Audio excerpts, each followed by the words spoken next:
City ರವಿಗೆ ಆ ವಿಷಯ ಗೊತ್ತೇ ಇಲ್ವಾ? ರೊಚ್ಚಿಗೆದಿದ್ದಕ್ಕೆ ಹೋಮ್ ಮಿನಿಸ್ಟರ್. ಬಿಜೆಪಿ ಮುಂದಿಟ್ರು ನೋಡಿ law point. BJP MLC C T Ravi ಮತ್ತು ಸಚಿವ ಪ್ರಿಯಾಂಕ್ ಖರ್ಗೆ ನಡುವೆ ಮಾತಿನ ಮಲ್ಲ ಯುದ್ಧ ನಡೆಯುತ್ತಿದೆ.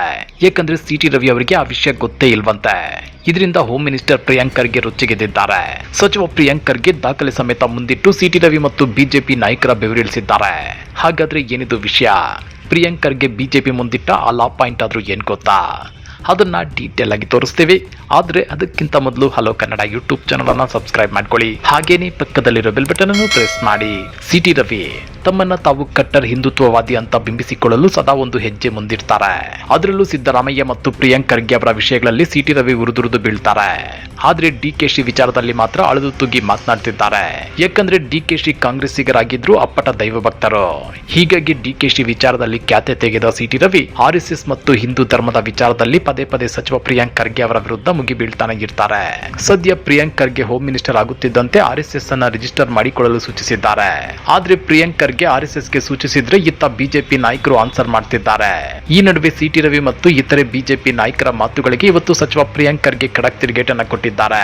ಹಾಗಾದ್ರೆ ಏನಿದು ಜಟಾಪಟಿ ಅಂದ್ರ ಅದನ್ನ ಒಂದ್ ಸ್ವಲ್ಪ ಬಿಡಿಸಿ ಹೇಳ್ತೇವೆ ನೋಡಿ. ರಾಜ್ಯದಲ್ಲಿ ಪ್ರಿಯಾಂಕ್ ಖರ್ಗೆ ಅವರಿಗೆ ಗೃಹ ಖಾತೆ ಸಿಗುತ್ತಿದ್ದಂತೆ ಬಿಜೆಪಿ ಟೀಕೆ ಮಾಡಿತ್ತು. ಪ್ರಿಯಾಂಕ್ ಖರ್ಗೆ ಅವರಿಗೆ ಮೈಕ್ ಮುಂದೆ ತಮಗೆ ಸಂಬಂಧವಿಲ್ಲದ ವಿಷಯಗಳ ಬಗ್ಗೆ ಬೊಗಳೆ ಭಾಷಣ ಬಿಗಿಯುವುದನ್ನ ಬಿಟ್ಟು ಬೇರೇನೂ ಗೊತ್ತಿಲ್ಲ. ಇಂತಹ ಅಸಮರ್ಥ ಸಚಿವರ ಕೈಯಲ್ಲಿ ಸಿಲುಕಿರುವ ಇಲಾಖೆಯಿಂದ ಕಾನೂನು ಸುವ್ಯವಸ್ಥೆ ಕಾಪಾಡಲು ಹೇಗೆ ಸಾಧ್ಯ ಅಂತೇಳಿ ಕರ್ನಾಟಕ ಬಿಜೆಪಿ ಘಟಕ ಟ್ವೀಟ್ ಮಾಡಿತ್ತು. ಇದಕ್ಕೆ ಸಚಿವ ಪ್ರಿಯಾಂಕ್ ಖರ್ಗೆ ಕೂಡ ಟ್ವೀಟ್ ಮೂಲಕವೇ ತಿರುಗೇಟನ್ನ ಕೊಟ್ಟಿದ್ರು. ನಾನು ಅಧಿಕಾರ ವಹಿಸಿಕೊಂಡು 48 ಗಂಟೆಗಳು ಕೂಡ ಆಗಿಲ್ಲ. ನಿಮ್ಮ ಭಯ, ನಿಮ್ಮಲ್ಲಿನ ಆತಂಕ, ದುಗುಡ ಎಲ್ಲವೂ ವ್ಯಕ್ತವಾಗ್ತಿದೆ.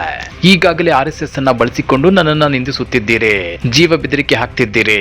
ನೀವು ಮಾಡೋದನ್ನ ಮಾಡಿ. ಮುಖ್ಯವಾಗಿ ದಯವಿಟ್ಟು ನಿಮ್ಮ ಬಾಡಿ ಆಫ್ ಇಂಡಿವಿಜುವಲ್ಗೆ ನನ್ನ ನಮಸ್ಕಾರ ತಿಳಿಸಿ.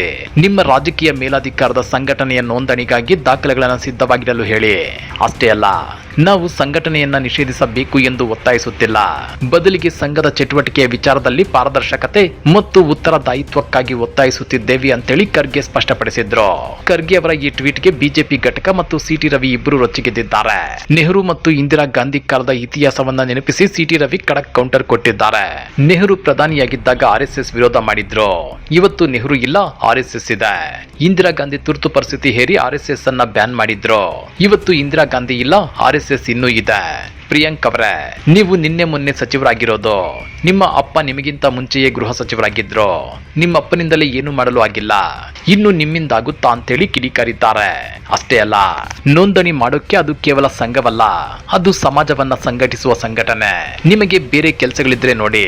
ಅಕ್ರಮ ಬಾಂಗ್ಲಾ ವಲಸಿಗರು, ದರೋಡೆ, ಡ್ರಗ್ಸ್, ಹೆಣ್ಣು ಮಕ್ಕಳ ನಾಪತ್ತೆ ಪ್ರಕರಣಗಳ ಕಡೆ ಗಮನ ಹರಿಸಿ. ಇಲ್ಲೇ ಇದ್ದು ಬಾಂಬ್ ತಯಾರು ಮಾಡೋರ ಕಡೆ ಗಮನ ಕೊಡಿ ಅಂತೇಳಿ ಸಿಟಿ ರವಿ ಹರಿಹಾಯ್ದಿದ್ದಾರೆ. ಪ್ರಿಯಾಂಕ್ ಖರ್ಗೆ ಅವರೇ, ನೀವು ಈಗ ನಿನ್ನೆ ಮೊನ್ನೆ ಹೋಮ್ ಮಿನಿಸ್ಟರ್ ಆಗಿದ್ದೀರಿ. ನಿಮ್ಮ ಅಪ್ಪ ಮುಂಚೆನೇ ಆಗಿದ್ರು. ನಿಮ್ಮ ಅಪ್ಪನ ಕೈಲೇ ಏನು ಮಾಡೋಕ್ಕಾಗಲ್ಲ. ನೀವೇನ್ ಮಾಡ್ತೀರಿ? ನೀವು ಸರ್ವಾಧಿಕಾರಿ ಅಲ್ಲ. ಎಲ್ಲೋ 2-3 ರಾಜ್ಯಗಳಲ್ಲಿ ನೀವು ಅಧಿಕಾರದಲ್ಲಿ ಇದ್ದೀರಿ. ಅದು ಅಧಿಕಾರದ ಕೊನೆಯ ದಿನಗಳು. ನಿಮ್ಮ ಅಧಿಕಾರದ ಕೊನೆಯ ದಿನಗಳು, ನಿಮ್ಮ ಪಕ್ಷದ ಅಧಿಕಾರದ ಕೊನೆಯ ದಿನಗಳು. ನಿಮ್ಮ ಅಪ್ಪನ ಹಣೆ ಮುಂದಿನ ಸರಿ ನೀವು ಇಲ್ಲಿ ಕಾಂಗ್ರೆಸ್ ರಾಜ್ಯದಲ್ಲಿ ಅಧಿಕಾರಕ್ಕೆ ಬರಲ್ಲ.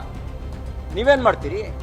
ನಿಮ್ಮ ನಂತರವೂ RSS ಇರುತ್ತೆ. ಯಾಕೆ ಅಂದ್ರೆ RSS ರಾಷ್ಟ್ರೀಯ ಹಿತಕ್ಕಾಗಿ ಕೆಲಸ ಮಾಡ್ತಾ ಇದೆ, ಸಮಾಜವನ್ನು ಸಂಘಟಿಸುವ ಕೆಲಸ ಮಾಡ್ತಾ ಇದೆ. ಬಿಜೆಪಿ ನಾಯಕರ ಈ ಎಲ್ಲಾ ಟೀಕೆಗಳಿಗೆ ಇವತ್ತು ಸಚಿವ ಪ್ರಿಯಾಂಕ್ ಖರ್ಗೆ ಮತ್ತೆ ಹಿಗ್ಗಾಮುಗ್ಗಾ ತಿರುಗೇಟನ್ನ ಕೊಟ್ಟಿದ್ದಾರೆ.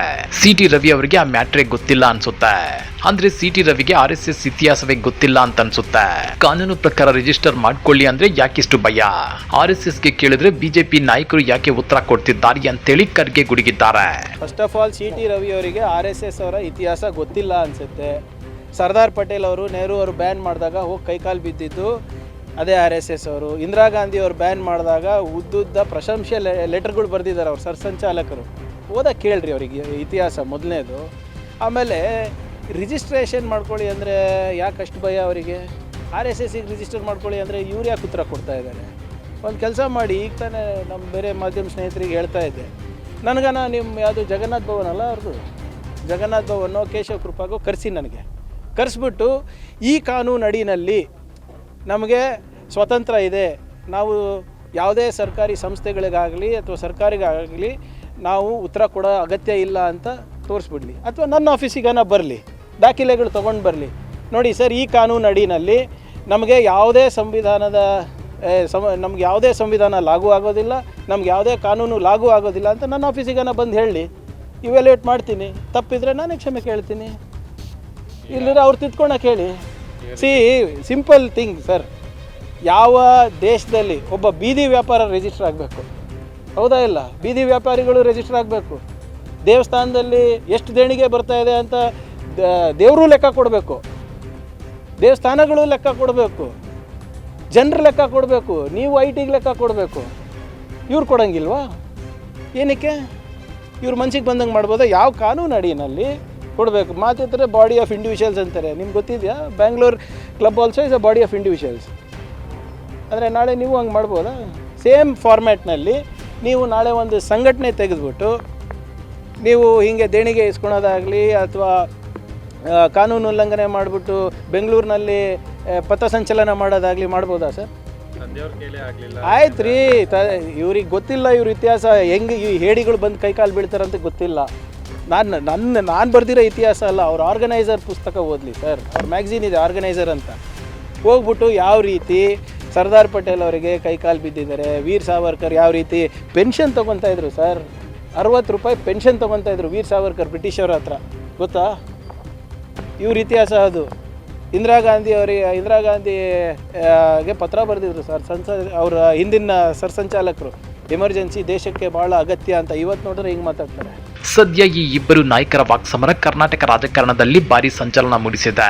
RSS ನೋಂದಣಿ ವಿಚಾರದಲ್ಲಿ ಪ್ರಿಯಾಂಕ್ ಖರ್ಗೆ ಹೇಳಿದ್ದಕ್ಕೆ ಬಿಜೆಪಿ ನಾಯಕರು ಉರಿದುರಿದು ಬೀಳ್ತಿರೋದಕ್ಕೆ ದೇಶದ ಅತಿದೊಡ್ಡ ಸಂಸ್ಥೆಯನ್ನು ರಿಜಿಸ್ಟರ್ ಮಾಡ್ಕೊಳ್ಳಿ ಅಂತ ಹೇಳೋದೇ ತಪ್ಪ?